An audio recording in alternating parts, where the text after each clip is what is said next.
En Haïti, le bilan de l'épidémie de choléra continue de s'aggraver. On a dépassé les 1400 morts. Et dans quelques jours, dimanche, auront lieu les élections présidentielles et législatives. Les grands thèmes de la campagne, ce sont la santé, mais aussi le relogement. Un an après le séisme qui a détruit 2 millions de maisons, beaucoup de Haïtiens vivent encore dans des camps. Nos envoyés spéciaux Mémona Interman et Denis Bassompierre ont suivi des humanitaires français qui tentent de réhabiliter des bâtiments. La région de Léogane, l'épicentre du séisme, c'était ici. Revenir vivre chez elle, Eliana en rêve. Et bientôt ce sera possible, car elle travaille dur, elle aussi. Ici, il a fallu réparer le mur fissuré. Et puis le toit de tôle s'était écroulé. Mais bientôt, ça sera beau chez moi.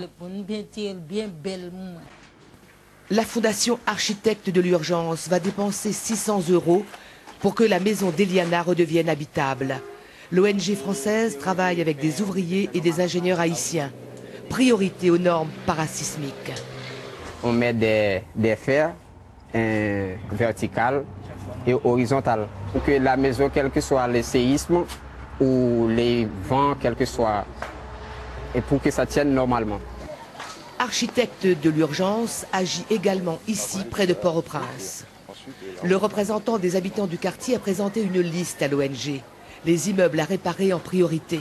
Selon lui, l'aide humanitaire est le seul espoir face à l'indifférence des autorités. Jusqu'à présent, après le séisme, ça fait environ 10 mois là. Jamais elle ne vient pas ici pour voir comment est la situation des gens. Ça veut dire que concrètement, l'État ne fait rien pour Bristol jusqu'à présent.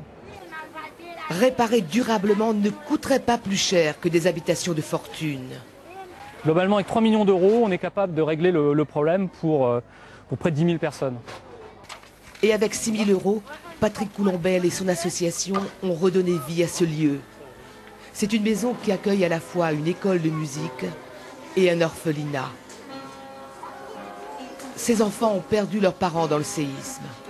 Il a fallu une toiture, des poteaux, réparation pas si simple. Même pour faire ça, c'est compliqué pour nous de trouver les moyens, donc on est quand même franchement interrogatif, d'autant plus que l'un des vrais problèmes qu'il y a, c'est qu'il y a un problème d'autorisation. Hein. Quand on fait ça sans autorisation. La tâche pour reconstruire le pays est écrasante. Et pourtant, des gestes peu coûteux pourraient aider les Haïtiens. Mais l'élan de solidarité après le séisme semble évanoui.